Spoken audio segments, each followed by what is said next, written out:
absolutely catastrophically shot herself in the foot. So to just say something as ridiculous as, guys, all they're trying to do is their job. Is it wrong to do that? 80% of people are a net burden on society, i.e. 15 million people within the UK that are paying for the 70 million people population. The first act of entering a country is to break the law. First act is to skip the queue. You know, I know if someone does that to me, Greg's, I'm pissed. No one is illegal on stolen land, Cody Barker. Nobody. Absolutely nobody. Unless you are on the stolen land of Billie Eilish, in which case you will be arrested for trespassing. Yes, and the Wundupu tribe. No, it's not that. Not quite them. Some tribe of some place somewhere used to own the land that Billie Eilish's lovely multi-million pound or dollar mansion is sat on. Except there's no illegals on stolen land, so she has absolutely catastrophically shot herself in the foot. What a stupid thing to say. It brings about a wider debate, doesn't it, of this immigration in general and this virtue signaling. And it's easy for one person to say no illegals on stolen land and fuck ICE. And it's then very easy to have such a nuanced argument about immigration and about borders and about all of these different things that it requires a deeper dive into the topic and understanding of that nuance. Because do we go with Billie Eilish's, obviously, who clearly knows everything about everything? Do we go with her way and her rhetoric, which is no borders, no one is illegal on stolen land, which is basically come one, come all, everyone can freely travel around the world and go wherever they want. We are all people of Earth and we can all travel and that's fine. But where do you draw the line? If there's no borders, if there's no control of property and land, then just like she's saying on her land, and the obvious answer that everyone then comes up with, which is the appropriate one, is, well, I'll just come and chill at yours then. Like, your house is better than mine, so I'll come and spend my time at your mansion because it's not illegal for me to be there. I'm not trespassing. Can't be trespassing on stolen land, Billie. So I'll come and stay with you. And that's just illogical, which is, again, unfortunately, the basis of reality around almost every single one of their arguments. It is this unfortunate, misguided premise of this heaven, this utopia, this sort of metaphorical Garden of Eden that these people on the left purport to want to be able to live in, that nobody essentially is against. Why would anybody be against or, let's say, for the suffering of another group of people, i.e. or a nation of people? So if you're a Palestinian, unfortunately, being proxy of the war between your country and Israel, regardless of what's happened in the past, and regardless of anything, no human or no decent human would look at them and go, tough, deal with it yourself. It's not my problem. Because it's and they haven't got a place here. They've got to stay there and have their homes destroyed, and it is what it is. Because then how, if something was ever to happen to you, you need to live by the same motto and just have everybody almost look down, ignore you and leave you to sort yourself out. And that's not how we can operate. But equally, this open border of let everyone do whatever they want, whenever they want, and there's no borders and no money or no, it's not feasible, is it, to have a society like that, a globalist society where everyone can move freely, travel, do what they want, no control, no process, no system, no society, no culture. It's all just one. Yeah, well, imagine there was no countries. Bloody John Lennon. But no, I don't know. You can't. Look what happened to him. Well, exactly. There you go.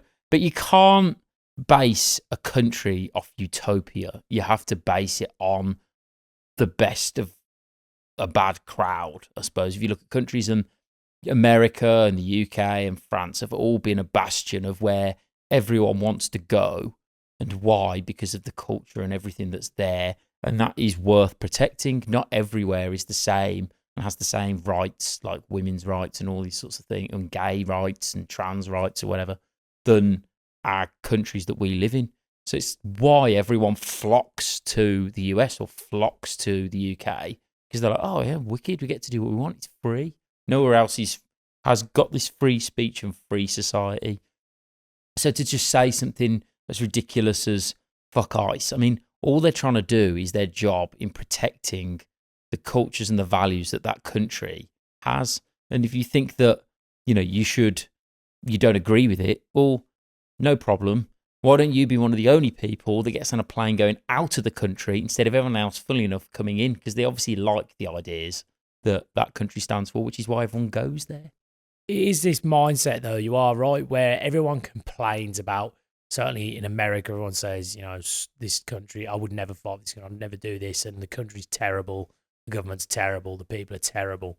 But yet you stay and you find yourself in the freest country, literally called the land of the free. That's literally what it's called, home of the brave. And it's one of those things, it's got to be protected under a certain set of morals, a certain code of ethics, and a societal value that everybody places on the country, because people are from different areas of the world and have different backgrounds, different cultures, and different religions. So obviously, if you're in a majority Muslim country compared to a majoritively Christian country or Hindu country or Jewish country, then you're of course going to have different morals and different cultural values. You're going from different religions, so you can't really mix all together in this melting pot, because someone's going to have to sort of succeed somewhere in sort of saying, like, right, well, okay, well, these are your values, so we're going to run this country's rules and laws based off of your values or our values. And like Trump has just said, hasn't he? He's just done a big speech about, on, I think it's May, is it, that he's going to do a big reunification under God speech. Oh, right, no, I haven't seen that one. So he's doing a big reunification under God. He's saying that we're going to return back to a Christian country, and we're going to have a day where we all come together and pray and align ourselves to God and really demonstrate our show of faith as a Christian country in the Christian in the Christian religion. And is it wrong of him to then expect or to have that value, and sort of, rather than saying, well, it's not fair, so everybody should be able to, and this is the thing with a country like that, it's everyone is free to have the religion that they choose to worship or not worship. But then that's when you're the mixing of people that are from different backgrounds, different cultures, you're going to clash, because how can you share the same values with someone that you don't share the same beliefs with? Yeah, it'd be like going back to caveman times and having two tribes, and the one do things a certain way, and then just having, say there was 20, and then you just have one tribesman from the other tribe who likes to do things a different way, assimilate or go to the other tribe. They've not really got much choice but to kind of assimilate into that way of thinking, because they're just on their own, and being human, you want to be part of a community as just naturally, because we don't survive on our own. But if you were to get, say the other tribe was much bigger and had 50, and you got 20 of the other tribe to go to the other one, so you got like 20 new people in the current 20, doubling it to 40. It's like, well, what, like you say, what do you go with? Who's teaching who? Like whose morals are right? Because they can't turn around and say, oh, we don't like you doing that anymore. It's like, well, we're the majority, so that's what we want to do now. That's what we're going to do. So then you end up with a then complete tear in the community where you go, well, we'll just do our thing over here. We'll do our thing over here. And that's what you see happen in a lot of cities around the world, where people do congregate with, people that are more like them. Of course they do. And that's just a human nature thing. That's like, you are going to congregate with the people that you more closely align to and align with. We do that every single day. Our friends, you'll generally tend to find in a friend group that you've got, your friends generally tend to share the same values, share the same potentially political beliefs 9 times out of 10, because those political beliefs now are so deep rooted in sort of like this extreme form of ideology where it's like, well, I mean, most of them are, to be fair, we're in the center, but like, you know, if you're on the right, God forbid now, like people on the left think you're a fascist. So they're not going to be your mate, are they? So they're going to align with people that are also on the left, and then they're all going to collude in their mindset of things on the left being the only way and not being open to even thinking of discussing or having a Nazi fascist near them on their side. So it's just, then you're congregating within your means, and that's just like you've said. So the question that I've got really is just, is it wrong to do that? Like, should we all just have a complete, you know, would this utopia that we speak of be one religion, one race, one thing? But then you're getting into the realms of like, well, that's what Hitler was trying to do. So, like, you know, one race, one religion, one set of codes, one set of morals, and we'll all live in harmony because we're all thinking the same thing. But that means the eradication of all other mindsets, which turns you into either, like you said, an Adolf Hitler or an Emperor Palpatine. It's, you know what I mean? It's one way to do. There's only one way to do that, and you force people to believe what they have to believe. So that's the purest form of dictatorship and purest form of fascism and vile crime. And the extremes of both are as bad as each other. And I think Jordan Peterson framed it quite funny, how it's on the far right, they'll say, you do not look like how we want you to look like, so you'll be killed. But like on the left, it's kind of like, you're actually a really bad person, so, and you're not as good as us, so we need to kill you because you're a bad person. It's like one's condescendingly like dictatorial, and the other one's just very, very obvious. It's like, well, you don't line up with us, you went Aryan, so goodbye. And I think the mass majority of people end up in the middle somewhere. There's just a little bit to the left or a little bit to the right, and you can take good points from both.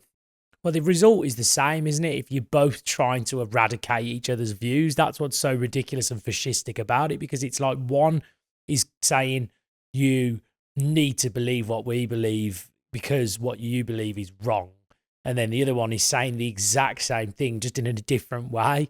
And so it's all the same, isn't it? But back to, like you said, where this is where the immigration question comes in. It's like, well, would we be better off having pockets of culture within, and is multiculturalism the right way forward? Is it the best thing for humanity where we are sharing and splitting? Because, you know, we look at history and we say that, well, people, that was how it used to be, and it was like a big game of Risk, wasn't it? It's like you'd have countries that were a lot smaller than they are now, and now we have continents that are tied together through, and countries that are tied together through things like NATO and the European Union, these worldwide organizations. And we've become more globalist in this sort of move towards one sort of nation, one people, one population. But humans are inherently tribal pack animals, and humans are inherently capitalistic and selfish. Within our immediate circles, we get on very well, and we care deeply about the people that we speak to, that we share memories with, that we share time with, that we love and care about. But then the people beyond that, it is a little bit like, no, well, fuck them. Don't want to help them. Yeah, and that is what it is. And it's like, you know, it's unfortunate, but that is just a curse of humanity. We are, by all accounts, here to try and better, you know, our own lives, try and earn more money in our jobs, try and look after our family, and try and improve the quality of our lives. It's, how many people do you hear going about sort of saying, oh, you know what I really want to do? I really want to go and work for that guy for free and to make his life better. I really want to do that with no ulterior motive. So everyone is really at the minute in this selfish, this this community that we used to have, where you were all aligned under one value, has kind of gone, because this multiculturalism now has kind of come in, and we've got so many different faiths, religions, values, culture, societies that are now a lot closer to home. Like, for example, where we're from in Birmingham, you've got areas in certain parts of Birmingham that really are sort of more predominantly Muslim, and then predominantly Sikh, and then predominantly Christian, predominantly all these different things that are a lot closer to home. Whereas before that wasn't the case. Yeah, the thing is, there's an innate pack sense to humans, like you say. I mean, it's just, we're trying to think that we're more evolved than we actually are, and we do descend from, cavemen, and just, we've now just got all these devices, and I think it's good that we all try to get along, but we can get along in our own communities, and not many people actually think of a country like a community. That if you were to, when was the last time most people actually went out of their community and just started trying to make a new group of friends? Most people don't really do that. They stick within their friendship group because they're aligned, like we're saying, the culture's all the same. They know who they are. They feel safe.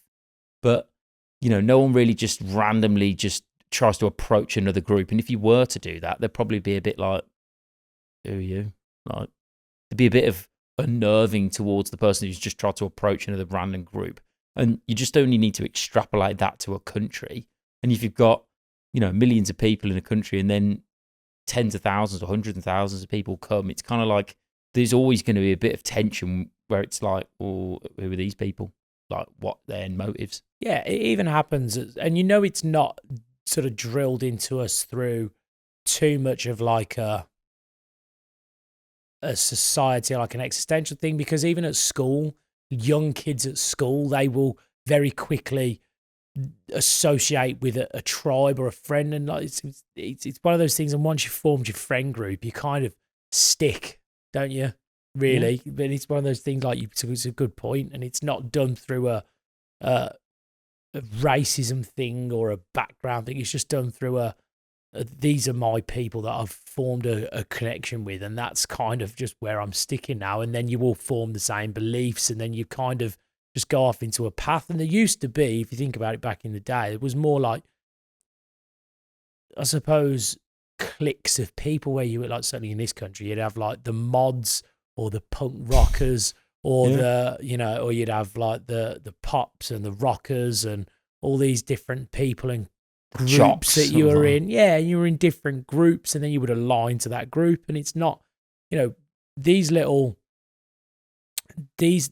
societies and small cliques will always form regardless, and it's not a religion thing, it's not a cultural thing, it's just it's like a general coming together of people. And then, like you've said, it does become hard to then infiltrate it. And how do you force it onto people? Because then that's dictatorial in itself. Right, well, these lot are coming into your friend group, and just deal with it. Yeah. And 9 times out of 10, you might find that you have a lot of commonalities and it could work. But then when there's friction, if it's forced and there's friction between the two, that's when you get the animosity, and that's when the trouble starts happening, because you've got two people. It's like two magnets repelling, you've got two North Poles are going together and they're retracting each other, and you're forcing them together.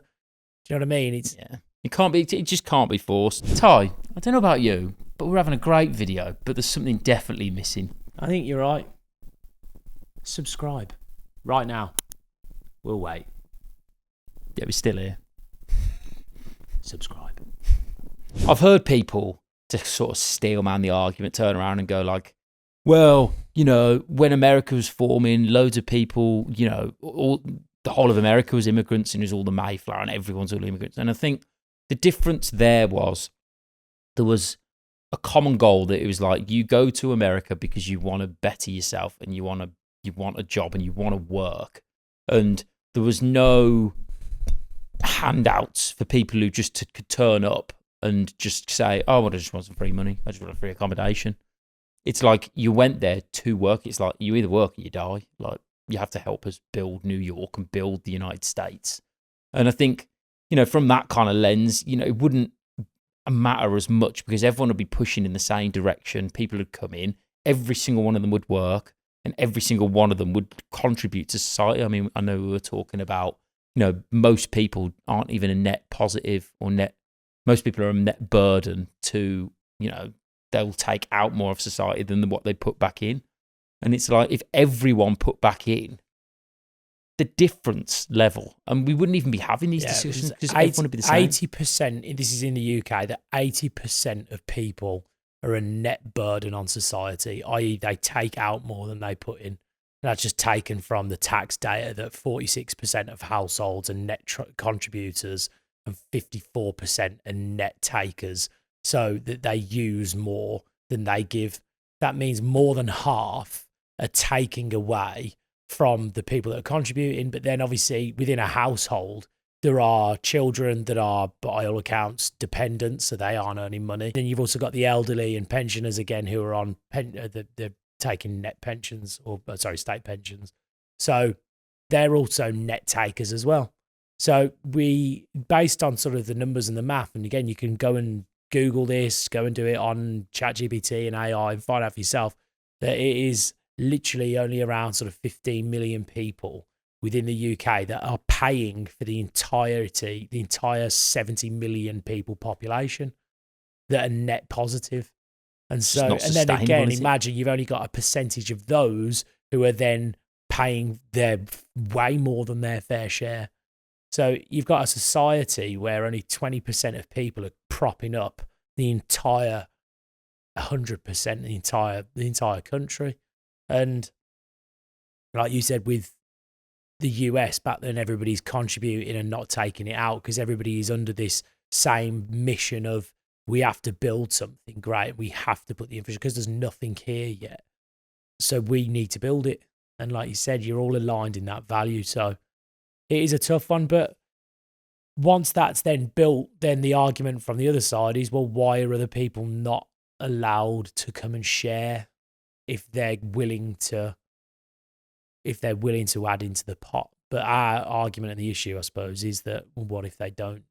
Yeah, and to be honest, I know with America, like, we're happy with people coming into the country that are going to add, but the problem is you've got 60,000 illegal boat crossings every year, and they're illegal. The first act of entering a country is to break the law, and it's like, you jump the queue now. Traditionally in Britain, one of the main things that we do, and it's a form of, or a gauge of a society's, how that society reacts to other people, is queuing.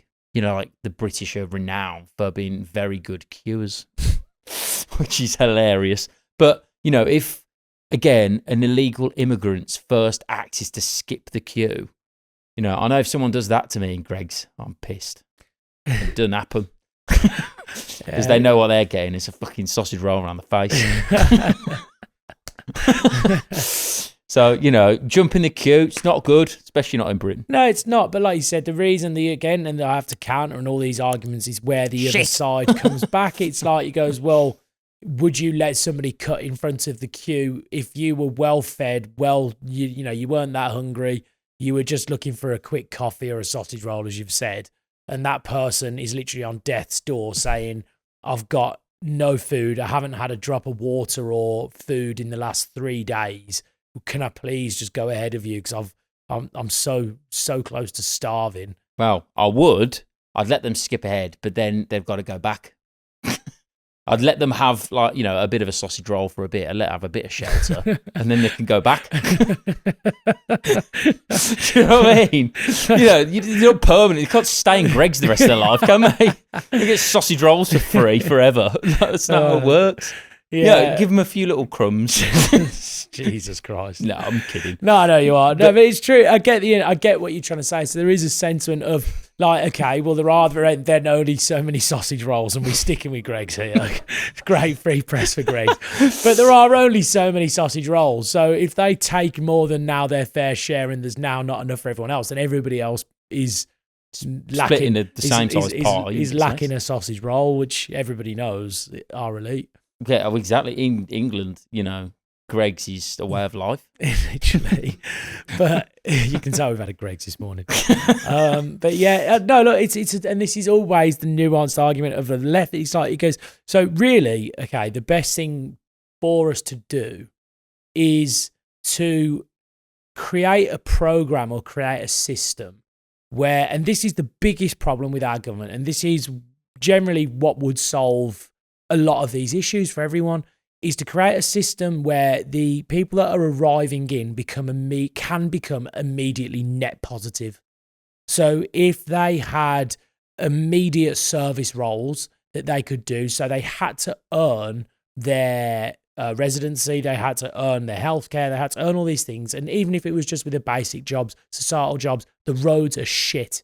So teach them how to fill potholes. This is a quick fix. I mean, back in the day, they could fill potholes and they used to just run out. I saw this hilarious video and they used to just run out into the road, pour a bit of mix, run back, pour a bit of mix. Whereas now they have to shut the road down for 4 days and take the piss and ruin everyone's journey home and commute just for the sake of a pothole. But that's what they used to do, just pour this ready-made mix into a hole, and it's a hilarious video. But make them an immediate net positive on society. So if you could create some statistics, and this is where our government is shit, because all they can do is take. We'll increase your taxes. We'll take from the farmers. We'll take from your pension. We'll take from the pensioners and take their winter fuel allowance. We'll take from everyone businesses. We'll take from national insurance. We'll take. And where's the give? Where's the fucking give back to the people? And that's why everybody right now is so pissed off and they're looking for someone to blame. And they're looking to just immediately blame that first person, which is immigration. They go, well, it's their fault because they're taking and they're the first person. So it's like, if you have an abundance of resources, you're like King Midas sat on all his treasure. You don't mind losing a few gold coins. Do you know what I mean? That is just kind of how it is. But if you're down to your last 3 or 4, you're going to notice when one goes missing. And if it's the first person that's taken it, doesn't even essentially belong in your country, wasn't born there, they're the first port of call. They're the enemy number 1 because they're the first. No, but they're not in the sense of being an enemy, but they're the first people that you would immediately go, well, you shouldn't even be here. It's like, it's like, why? You shouldn't even be here in the first place. Now, you are because of reasons that we can justify and we can understand, but you shouldn't be here. So you are the first people. Now, if, again, that system that was introduced, rather than take, it's create, it's provide, it's give a service, it's improvement. And we say, right, we've had an influx of 50, 60,000 people that have come in from a war-torn country, and we're going to offer them refuge. And so what the first thing that we're going to do is we're going to train them in service sectors. We're going to put them through training, which might be an initial cost, but we're going to put them through an initial training to have them become as net positive as immediately as possible. And if you were to then say, right, thank you to the number of immigrants that have arrived in this year who, and by the way, have then gone on to repair this number of roads, or have gone on to offer care for this many people, or have cleaned up this much litter, or have improved this, or planted this many trees, or picked this many strawberries. Yeah, or farmed this land, or done something. You know what I mean? Like, immediately people change their mind and going, wow, like, this is brilliant. Like, we're getting people coming over. We're able to incentivize them to come because they're fleeing a really terrible situation. We're giving them skills that they can then apply to improve the society around them. And then we stop seeing them as an immediate net negative, taking from us and actually adding to the society. And at that point, you then go, no, I'm actually on board. I don't mind it. But when it's just painted as a whole, like they're taking, drain of resources, drain of this, drain of tax, your tax are going up, and then everything else that's happening, people's patience is wear thin quick. Well, this is it. And, at the end of the day, what kind of blows my mind is I do get it. And most are from war-torn countries, which, completely understandable. But we've got to remember, where do most of these people actually arrive from? Well, it's France. Most of the small boats that come from France, they don't come from fucking Albania on like a little pedalo or something. You know what I mean? So it's like they're already in a safe country. Why are they coming here? Why are they making another trip? Well, they're doing it because the benefits. So the best way of just stopping the problem is to just prioritise the benefits for British nationals. And that would then mean if people still want to come in, I suppose they do actually want like a better life for themselves. And yeah, they probably would then start to contribute because that would be the only reason they'd be coming, because they wouldn't get any benefits because they cut. Because at the moment, the way that things stand, if you're an asylum seeker, if you come over, you can claim benefits. You can claim these. And I know that for a fact because my missus works in a dentist who gives out finance. And there's people that come in that don't have jobs. And it's like, I've only been here 6 months and they're on like 40k a year, tax-free salary. And it's like, the fuck? They're on more money than the majority of the population. And it's just crackers.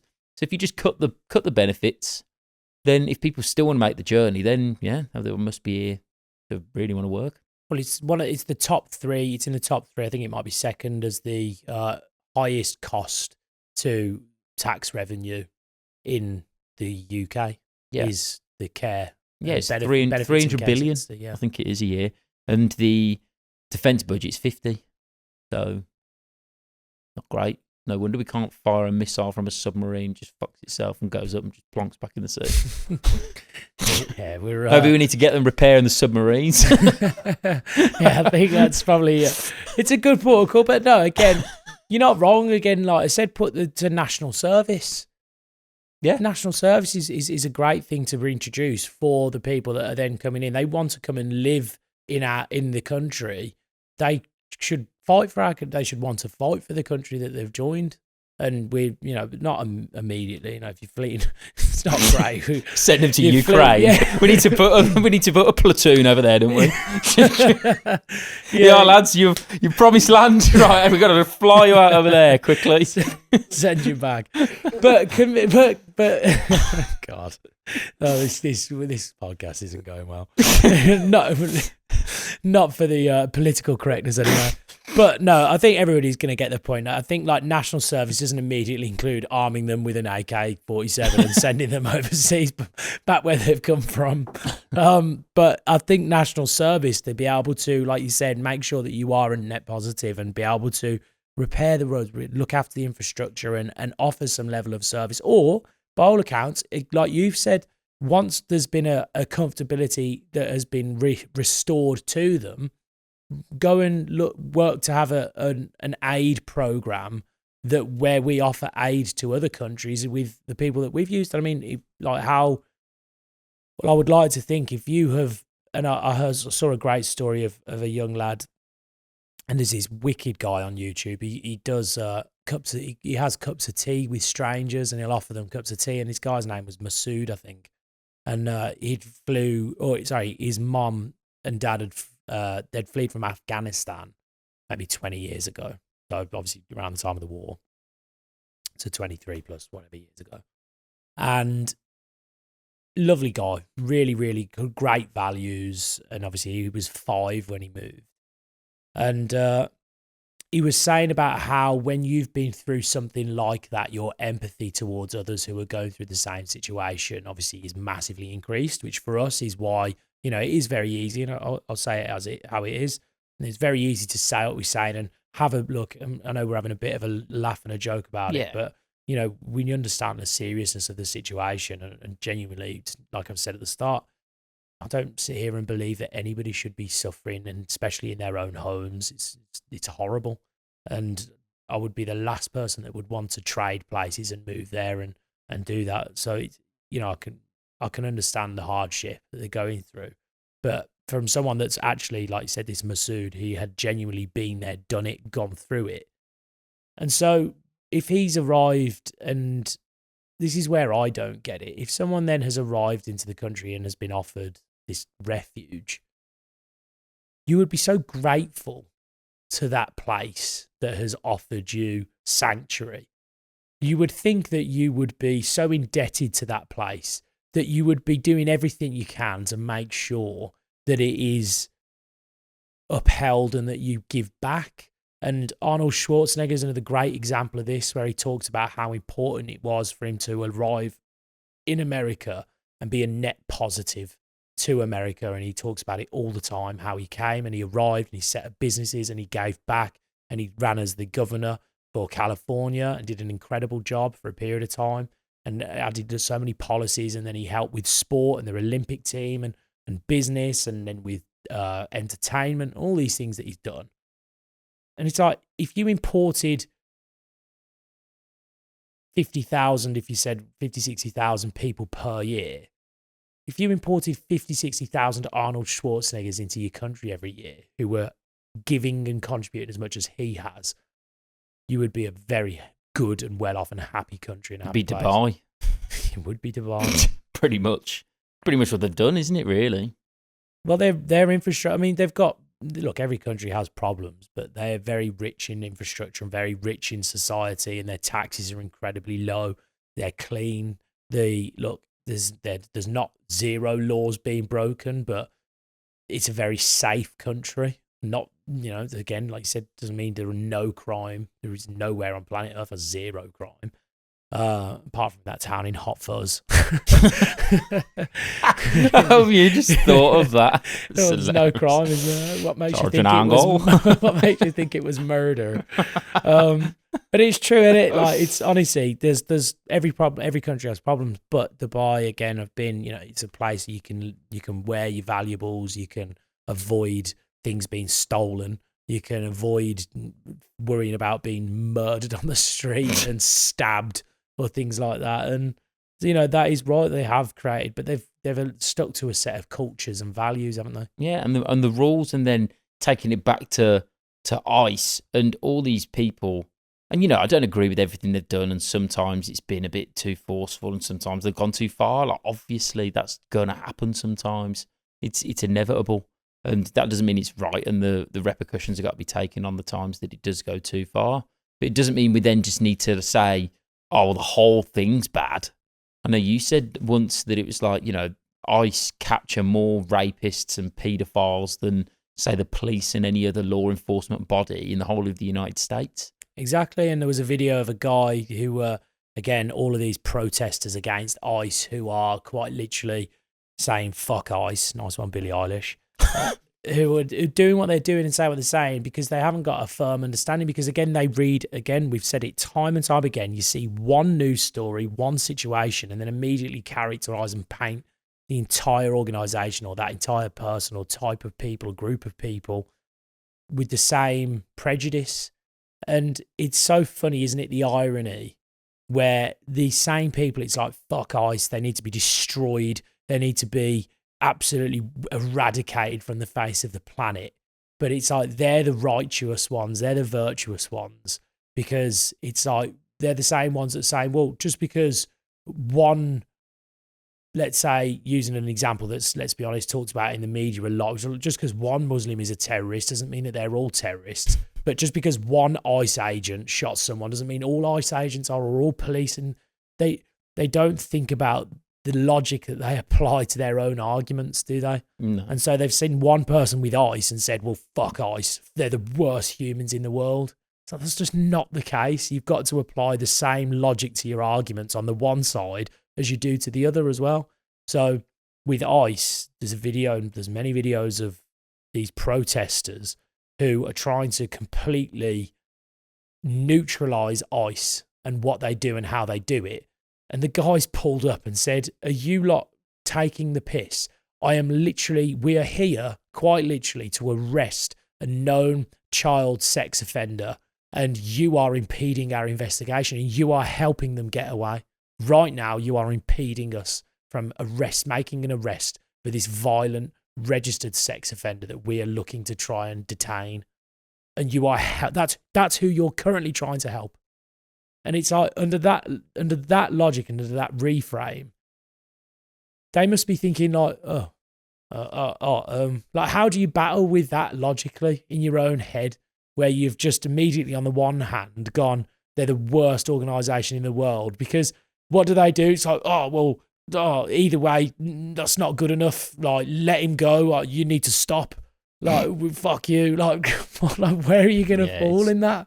Well, they even sometimes have said, and I know it seems a bit weird here, that, again, onto the elite sort of side of things, it's, you know, a lot of these people are actually paid to be there, and they try and provoke to get something on the media, which then they can show to then rile up the public, to then cause division, to then cause, do you know what I mean? Like, and some of it is just that, where, you know, like in the UK, when we were having protests about the hotels, and you get the one side who are all against asylum hotels that say, we don't want them here. And then someone from the news will go in and start interviewing, and they'll be like, yeah, I'm pissed on this, and we don't want them here, and da da da.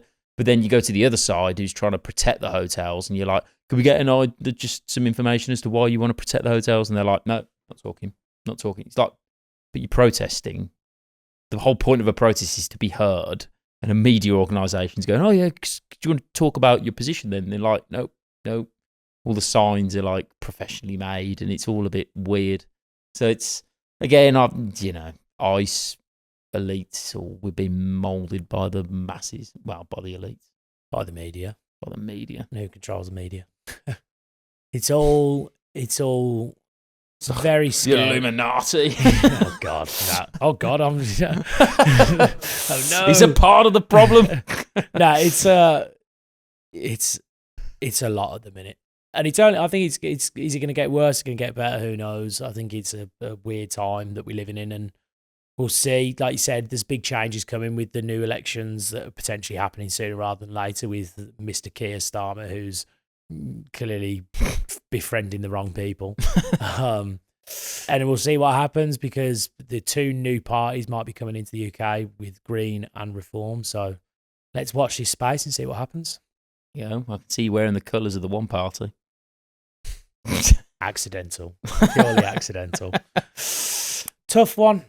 It's a very nuanced argument. I think everybody should try and take a broader picture of what is actually going on, and again, what they actually truly believe in. Are they your beliefs, or are they just the beliefs that someone has told you to believe?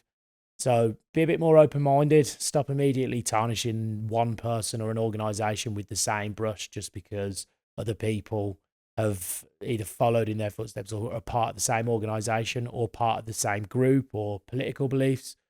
Try and get on with everybody, be a bit more friendly, and make some new friends and see how you get on. Let us know. But thanks very much for watching. Don't kill us in the comments, because it's a bit of a touchy one, this one, isn't it? It so is. we'll catch you in the next one for a more light-hearted episode. But remember to hit subscribe, hit the like button, and we will see you in the next